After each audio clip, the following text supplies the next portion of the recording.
The basic function of the tool is pretty straightforward. You have this V shape, or this 90-degree angle, this shape here. This rides along the edge of the wood that you're cutting,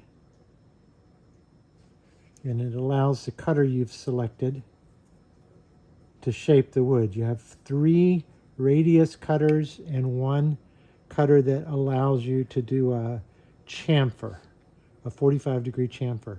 This wheel turns in and out to adjust the depth of cut. If you turn it anti-clockwise far enough, you can pull the cutter out and replace it with one of the other 3 cutters or irons that are included with the tool.